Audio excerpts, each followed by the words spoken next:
Eric, thanks so much for being here. Great seeing you last month. It's already last month. Wow. Why don't you walk everyone through where you were at when you started with us and a few of the things you put in place and the impact that they had on your Sure, business? sure. First of all, I've been a recruiter now for about 4 years. I joined a franchise called Global Recruiters Orlando, or Global Recruiters back in 2020 as Global Recruiters Orlando North. And I specialize in technology, specifically in commercial audio, video, and integrated electronics. And I had gotten to the point where I had doubled my business with the franchise alone, and then because of just hedging my bets about the economy, et cetera, decided had a referral from one of my fellow teammates that's a franchise owner. They suggested that I take the free course for Mike and over the seminar that you gave about TRU. So I did that. So going in, I was reasonably successful. I'm a single desk, so I do everything myself. I'm a 360 recruiter right now. And one of the things I wanted to get out of this was to see two things. One, if I was missing something from my franchise training that was given to me, and two, to see if there were things that maybe I'm already learning or I need to just refocus on. So having an extra coach to do that for me was something that I liked. What I found was that the actual RecruiterU had really one thing I was not getting at all, which was the mindset. The mindset was something we weren't getting. Strategy also, a lot of different strategies that were involved. So that's just a little bit of background about where I started, and I've now been involved almost for a year, I think. I started in February last of this year. Yeah, and what are the things you put in place that you can guide other people, like things? And I know, and I grew up in a franchise too, like MRI, and they provide a nice structure, right? Franchises provide a good structure. They provide good basic training. And I remember when I had hired coaches, even though I was a franchisee and I had no problem paying my royalties, and they would be like, the franchisor should provide that, or we should get all that in the franchise. This wasn't a knock on them. They just didn't provide everything I need to Right. facilitate my growth. Where have you taken the business in the last year? What are the things you've layered in and the results that you've seen? So first and foremost, a couple of things. One was really the strategy that I went to market for marketing, right? Flip marketing for to executives is now pretty much my standard. It's a strategy where you're focused on recruiting at the top levels within your industry. And then ultimately, if they aren't interested in your opportunity, then you have set yourself up for success to have a conversation about getting a job order from them. Or in many cases, you get a really good, most placeable candidate, somebody who you can go out and really blanket and get great results with. That was one. The other thing that really, two other things that really, from a business standpoint, really helped me out was defining my client. We call it the client avatar, I think is what you call it, Mike. It's really saying, okay, who's my perfect, who, or right now, who do I work with that I really like working with, and who is most responsive and easiest, not just easiest, but also profitably to work with, and who's most cooperative. So I really came up and defined that. And the strategy when you get into a client intake meeting to learn their business from the financial perspective and then translate that to the investment in your service, that has tremendously helped me this year. And then finally converting my clients that I currently have that I consider avatars from being contingency. First of all, just going from one of the things I had really focused on before the courses with TRU was getting exclusive contingencies, at least where I would go in and that was mine only to work. I would not work with other recruiters on the same job.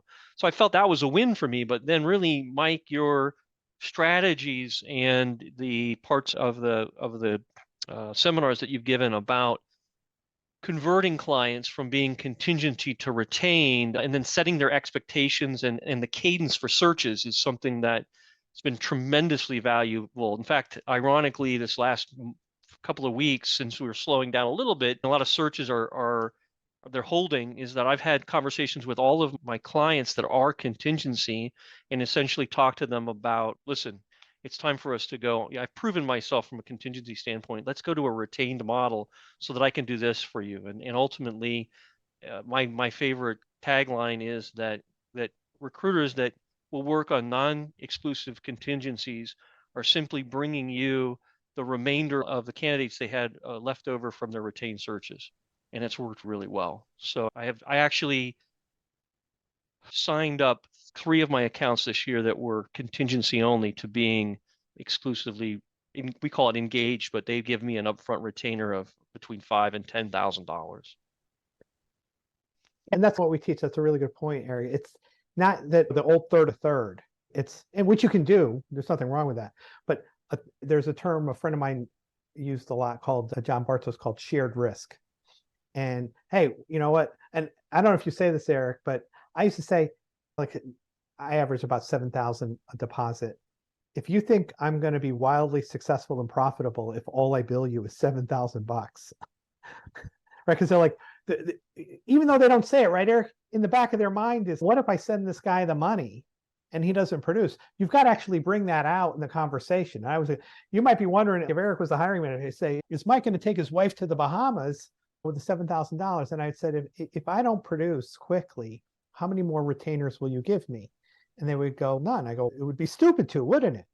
Yeah. And then you bring that up because we know, like I talked about earlier, you're entering the conversation going on in their mind. What if I send this recruiter the money and they don't produce? That's got to be part of the dialogue. I literally was in a conversation just before this call with almost an exact scenario like that. I had solicited this account of mine, and they had been burned by another recruiter, basically. And I did come up with a compromise for him. I said, listen, I'm going to find you the perfect candidate within the next 2 to 3 weeks. And when I do, and you want to interview that person, that's when you're going to pay me my retainer. And they said, okay, we're okay with that. If we want to see your candidate, we'll pay you. And they paid me. And then literally the phone call I just had with him was, he was very thankful and appreciative that we were on his team. We really became a valued member. We had a short conversation about who he plans to hire next year and how I can help him with that. It prevents also, I would call it, people who are just kicking the tire kicker, or the person who's just trying to get an education from you. You are a consultant. I get, every once in a while, I'll get somebody, a CEO that'll reply to one of my NPC candidate emails, and they just want to know, they want to pick my brain about it. And so I immediately get to a qualifier where, listen, I really can help you. I can consult you on exactly what type of person you're going to want for this position. That's going to require an upfront retainer of, and again, it depends, but between 5,000 and 10,000 is what I typically offer. And then you qualify them real quickly. Either they understand the value proposition, or B, they say, we're not at that level in our business yet. And that's when you say, okay, and you move to the next. And that's the hardest thing to do. When I started was being able to be okay with moving to the next. Knowing that there's a next out there. Exactly. There always is. There's all great. And to wrap up, tell me, what have been the results over the better part of the last year? Where have you seen growth? Yeah, I'll also say on the mindset side real quickly that one of the things that I think that my mindset coach really helped me with was coming up with what the mindset is going into every call. I'm always helping, not selling. That's the thing that now I believe, right? I'm either helping people in 2 ways. I help find people, great people for their teams, or I help find new teams for great people. That's my motto now. And I don't look at it as a sell or trying to make a sale. I look at it as helping people. But to give you an idea of how it impacted us, I just looked over my numbers. In year to date, I'm up 127,000 in billing, 65% year over year. I more than doubled my average placement fee from 15,000 last year to 36,000 this year. And my retained search rate went from 8% to over 50% now. That's amazing. Less than probably 8 or 9 months, if I'm doing the math right. February. So yeah, February. We're looking at 9 months, I think. Congratulations. Thank you. Francis, any questions you want to have that came up for you on the mindset side? Thank you so much for sharing, Eric. That's fantastic. That motto, I'm always helping, not selling. Bravo on that. That's fantastic. The other thing I just wanted to point out, so that we all appreciate that here and create space for that, is that your ability to communicate your numbers, your results, your shifts, it was almost like listening to an elite baseball player rattle off their stats, right? That's part of it. It's congratulations on the results. We're really humbled and excited to help you with that. But the ability, y'all, to communicate with that level of clarity, it's communicating with yourself and others. with your clients, with your candidates, that's elite. And so thank you for doing the work there, Eric. That was really great. Do you happen to have one tip for everyone here that helped you achieve that level of clarity? The thing I think that might, or the program does, is the term begin with the end in mind is what I had to do. I had to look at, there's several books, I know, I'm sure you could quote them, but the truth is that if you look at what you want in the end, and my end result, the end game is that I plan to work till I'm 70 years old. So what I did is I looked at, okay, what does that look like? And then what do I want to have at 70? What do I want to have accomplished?